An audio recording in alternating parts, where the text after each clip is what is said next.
Hello and welcome दोस्तों। आज मैं आपके लिए एक बहुत ही इंटरेस्टिंग वीडियो लेके आया हूँ।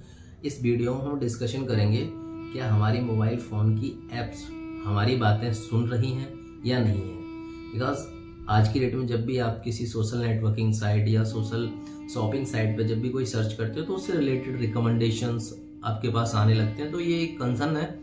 तो इसकी टेक्निकल पॉइंट्स के बारे में हम डिस्कस करेंगे वन बाई वन। सबसे पहले हम बात करते हैं टेक्निकल फिजिबिलिटी। क्या ये टेक्निकली पॉसिबल है या नहीं है। तो जो मेरी रिसर्च है उसके अनुसार आप अगर देखेंगे तो सारी एप्स के पास हमारे मोबाइल फोन के माइक्रोफोन और डेटा का एक्सेस है, तो टेक्निकल फिजिबिलिटी बनती है।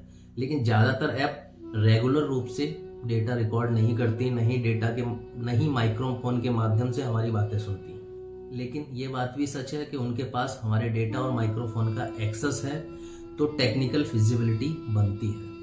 बाकी आप खुद समझदार हैं। दूसरा पॉइंट है privacy policy and user concern.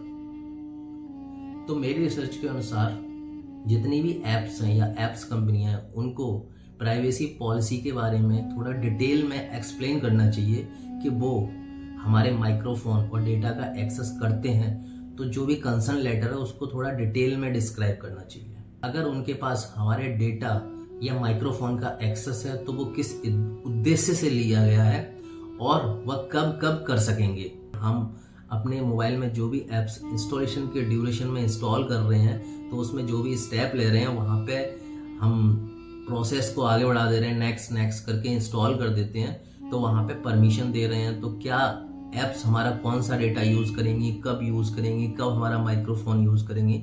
अगर ये चीज़ एप्स कंपनियां या एप्स डिटेल में डिस्क्राइब करें तो ज़्यादा बेटर रहेगा। इसमें एक और पॉइंट है, जब हम एप्स इंस्टॉल करते हैं तो हम लोगों को कंसर्न होना चाहिए जो ऐप हमारे फ़ोन में जिसकी नीड है हम सिर्फ उसी को इंस्टॉल करें, और वो हमारी स्टोरेज पे एक्सेस मांग रहा है, कब मांग रहा है, क्यों मांग रहा है। तो इन चीज़ों पर थोड़ा गौर करना चाहिए हम लोगों को। तीसरा है ऐप कंपनीज का इसके ऊपर क्या स्टेटमेंट है और इन्वेस्टिगेशन की रिपोर्ट्स क्या कहती हैं।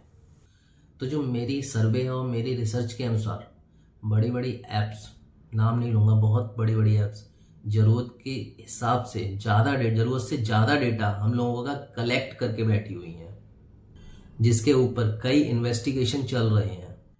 लेकिन कंपनी के जो स्टेटमेंट हैं उनके हिसाब से जब भी वो कोई यूज़र का डेटा एक्सेस करते हैं या माइक्रोफोन का एक्सेस करते हैं तो वो यूज़र कंसेंट के बाद ही एक्सेस करते हैं, जो कंपनियों का ये स्टेटमेंट है। लेकिन क्या है कि रिसर्च के अनुसार आप देखोगे तो बहुत सारी कंपनियों पे बहुत सारे केस चल रहे हैं जरूरत से ज़्यादा डेटा कलेक्ट करने के। चौथा और मेजर पॉइंट है मेरा privacy risk and ethical concern. मेरी रिसर्च के अनुसार रेगुलर रूप से कोई भी ऐप ना तो डेटा ही यूज़ कर रही, ना माइक्रोफोन से बातें सुन रही। लेकिन हम इस बात से भी मना नहीं कर सकते क्योंकि उनके पास हमारे माइक्रोफोन का एक्सेस है, तो वो जब भी चाहें हमारे बिना कंसर्न के हमारी बातें सुन सकते हैं। ये पॉसिबिलिटी है। अगर ये पॉसिबिलिटी है तो ये बहुत बड़ा प्राइवेसी रिस्क है जो कि दिन प्रतिदिन बढ़ ही रहा है। पांचवा और मेरा मेजर पॉइंट है user empowerment and data protection. मेरी रिसर्च के अनुसार प्रत्येक यूज़र को जब भी कभी वो ऐप इंस्टॉल करे तो ऐप्स को लिमिटेड एक्सेस दे। जब भी वो ऐप्स यूज़ हों तभी डेटा यूज़ करें, तभी माइक्रोफोन यूज़ करें।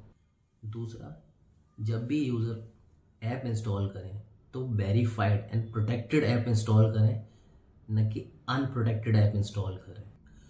और मेरा लास्ट पॉइंट है जो ऐप्स कंपनी है उनके लिए, उनको ज़्यादा से ज़्यादा यूज़र की प्राइवेसी को ध्यान में रखते हुए ट्रांसपेरेंसी के साथ काम करना चाहिए। और जो भी प्राइवेसी कंसर्न है, जो भी कंसर्न लेटर है, उनमें डिटेल से डिस्क्राइब करना चाहिए कि हम ऐप्स के थ्रू माइक्रोफोन या डेटा का एक्सेस ले रहे हैं तो किस लेवल तक ले रहे हैं, कितना डेटा स्टोर कर रहे हैं, कब तक स्टोर कर रहे हैं, इसको कब हम डिलीट करेंगे, क्या साइकिल है, और हम बिना कंसर्न के माइक्रोफोन एक्सेस नहीं करेंगे। इस तरह का कुछ प्राइवेसी कंसर्न लेटर देना चाहिए। दोस्तों, ये वीडियो यहीं पर फिनिश होता है। अगर आपको इस प्राइवेसी वीडियो आपको अच्छा लगा हो, पसंद आया हो, तो मेरे चैनल को शेयर करें, सब्सक्राइब करें और सपोर्ट करें। ऐसी वीडियो मैं आपके लिए आगे भी लाता रहूँगा। जय हिंद।